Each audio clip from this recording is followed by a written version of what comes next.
Hey guys, 55 here. This is a quick tutorial on how to apply dry transfer decals onto your kits. And also there's going to be another part where you can see how I separate the fingers on the master grades, which is very simple, but hey, what the hell. Might as well show you guys.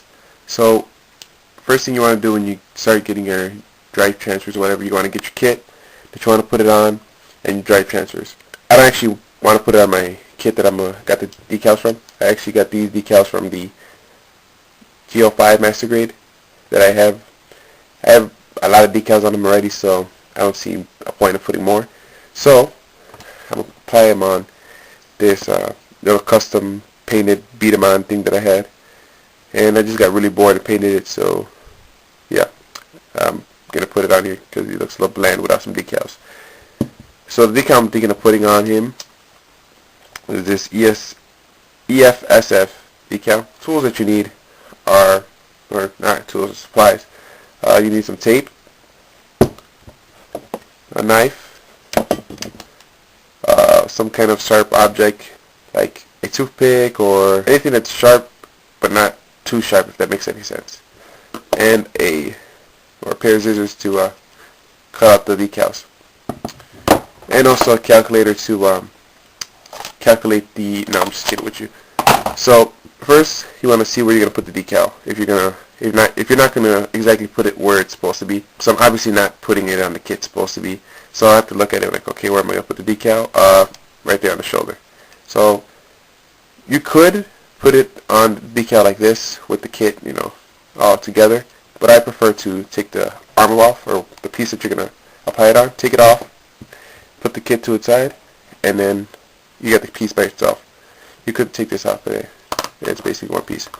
So then you want to take your scissors over here, get your decal, and be very careful the way you touch this, because I had a lot of times where I'm touching it like right there, and I get the damn decal on my finger. So be very careful.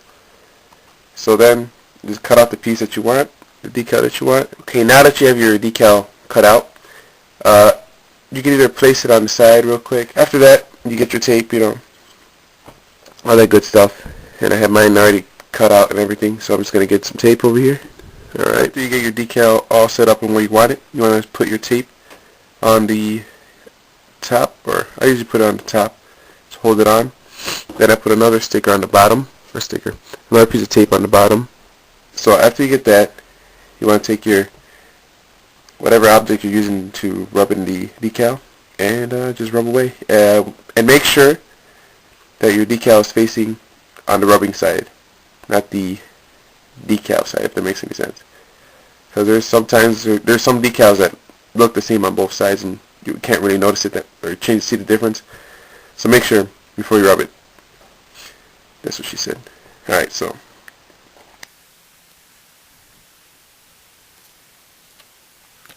that's basically it. You got your dry transfer on. Messed up a little bit right here on the top because it lifted up for a little bit, but other than that, it came out pretty well. But yeah, that's basically it. It's just the only hard part about this is that you have to make sure that you don't move it at all. Alright, so here's another method which holds the decal 100% better, but I just don't use it as much. But this is a way better way of putting the decals on. So what you do is you take your decal and you enclose it, or you put the piece of tape over the decal you want, and then you're looking for your area, obviously. I'm thinking of putting it like right there. So I take my decal, line it up. Yes, a random star. I don't know. Just using it for tutorial purposes. I don't really care on how it looks. And make sure it's stuck on. Again, this is not the tape I usually use, but still works. And you have to take your little rubbing utensil or tool, which is my mechanical pencil in my case, and just rub it on. And moment of truth. Random star. And it came out pretty good, I'm not gonna lie. And none of it was left on there, so overall pretty good. And now he has a random star on his head, on his helmet. And the last step of this is to take off all the tape. Alright. And then the last tip is to clear coat it, which I'll just show you guys with this one because I don't feel like taking this one apart again. So yeah, I'll just show you with this piece. Alright guys, so I'm here in my spray booth. Actually it's my basement window. So I'm going to use my dual coat from Testers. It's just a flat clear coat. You can use any kind of flat coat as long as it's clear. And I'm using this flat because it's a flat paint job. So shake it up. And most of the times you should only have to do just the front end where the decal is, but you can go all out if you want. Most of the time I just do it where the decal is at. So I'm just going to do that, and here you go.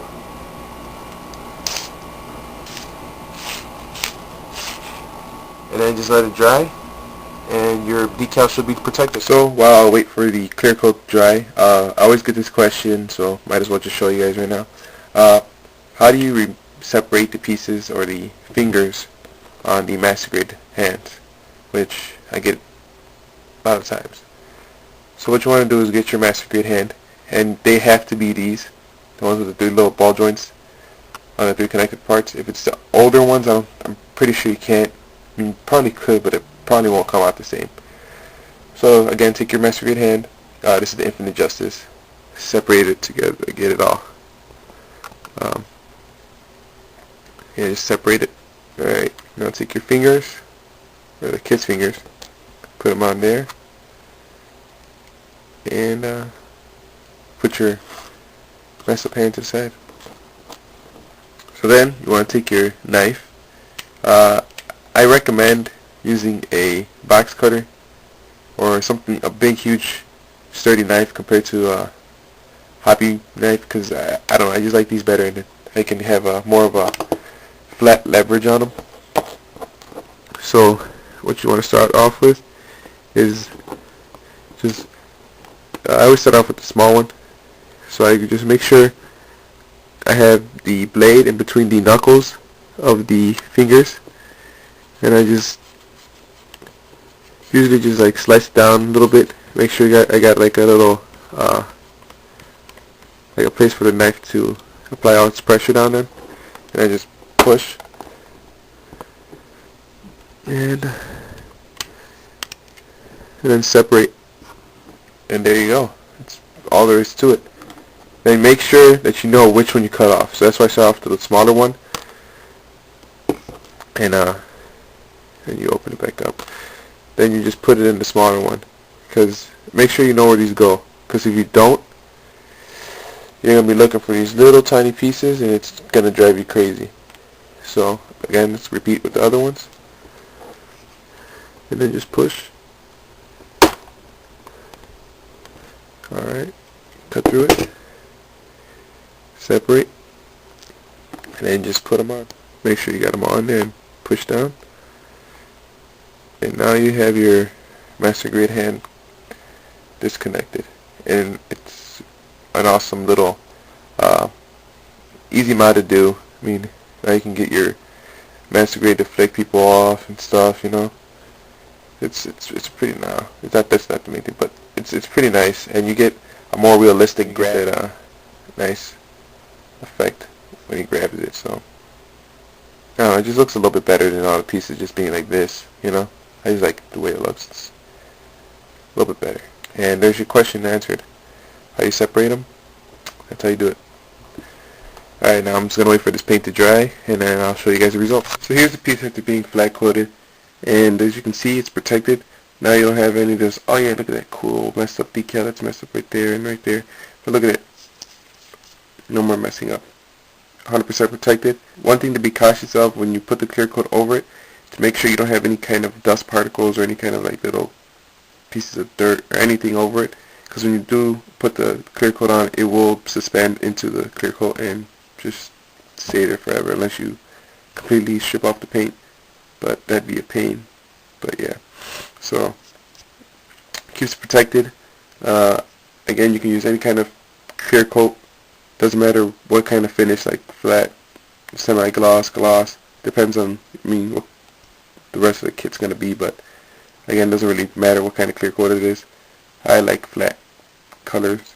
Anyway, I like to use flat a lot. I prefer flat over any kind of clear coat, but again, doesn't really matter. So I hope you like my custom Beat-A-Man / ESF Space Force Beat-A-Man with a star on its head. It's just that badass. Thanks for watching, guys.